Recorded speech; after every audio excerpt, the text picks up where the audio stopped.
Marjorie Lane sat on the sunlit bench outside her apartment building, watching the cars pass and the neighborhood kids ride by on their bikes. The world moved fast, but she sat still, a paper cup of tea growing cold in her hands. She was 74, and for the first time in her life, she felt invisible. It wasn't dramatic, it was gradual, like a tide quietly pulling away. The phone calls came less often. Holiday cards, once stuffed with cheerful updates, were now just signatures scribbled at the bottom. The lunch invitations stopped altogether. Friends moved away, or grew ill, or simply stopped reaching out. One by one, the threads loosened, and the once bustling fabric of her social life began to fray. Marjorie had always been surrounded by people, family, neighbors, church friends. But now, many were gone. Some had passed. Others, like her, were slowing down, choosing quiet over activity, solitude over small talk. It wasn't that she didn't understand. Life changed. People changed. But still, she wondered, why does it happen like this? Why do people drift away after 70? And is there anything I can do to hold on to the ones who remain? That afternoon, she pulled out her old notebook and made a list, not of people, but of reasons, truths she had begun to understand, whether she liked them or not. One, energy becomes a precious resource. After 70, Marjorie noticed something odd. It took more out of her to go to the grocery store than it used to take to teach a full day of school in her 40s. Just getting dressed, remembering her list, maneuvering the aisles, she'd come home needing a nap. The idea of long lunches, group outings, or phone chats that stretched into the evening began to feel like too much. And she wasn't the only one. Her friend Evelyn had once explained it perfectly. I still love people. I just don't always have the stamina for them anymore. Marjorie realized that for many older adults, it wasn't rejection, it was exhaustion. And understanding that helped her see the silence from friends in a softer light. 2. Grief changes everything. When her husband Tom died 5 years ago, Marjorie had felt herself slipping into a fog. She forgot appointments, lost interest in hobbies. Even the simplest social interactions became draining. Her grief built a quiet wall around her. She noticed the same thing in others. After losing a spouse, a sibling, or a close friend, people often retreated, not out of rudeness, but out of pain. And if no one reached through that fog, it was easy to stay hidden inside it. Marjorie made a vow to herself. She would reach. She would call, visit, write, even when others went quiet.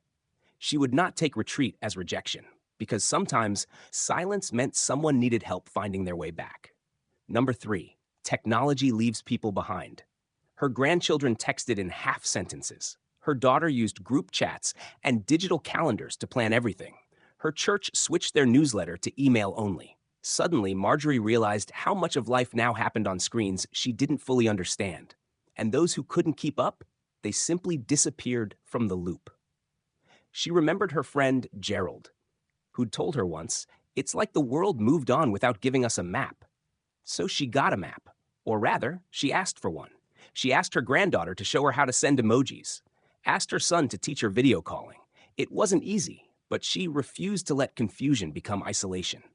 4. Friends disappear quietly. Marjorie still remembered calling Doris 3 times in 1 week, only to get her voicemail each time.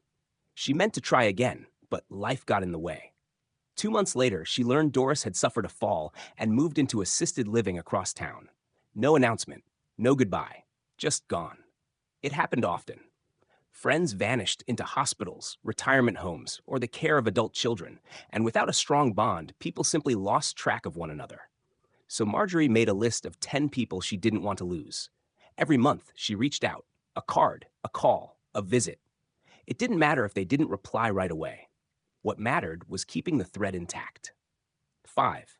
People assume it's too late. Perhaps the most heartbreaking reason Marjorie discovered was this.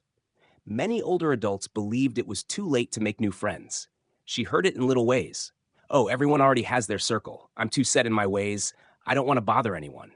But the truth was, the need for connection didn't vanish with age. It deepened. It changed shape, but never disappeared.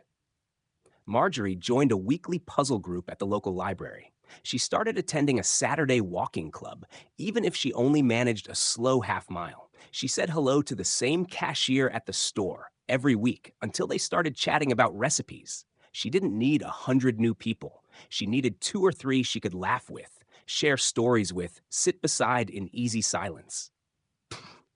As the months passed, Marjorie noticed something. Staying connected didn't always mean rebuilding what was lost. It meant tending to what remained and planting seeds for what might still grow.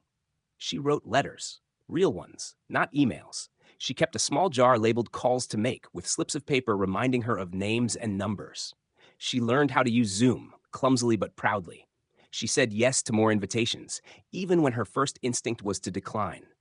And slowly, the world opened again. One rainy Thursday, her doorbell rang. Her neighbor, Malcolm, stood there holding 2 slices of pie. I was going to eat these alone, he said, but I thought maybe you'd like some company. Marjorie smiled and stepped aside.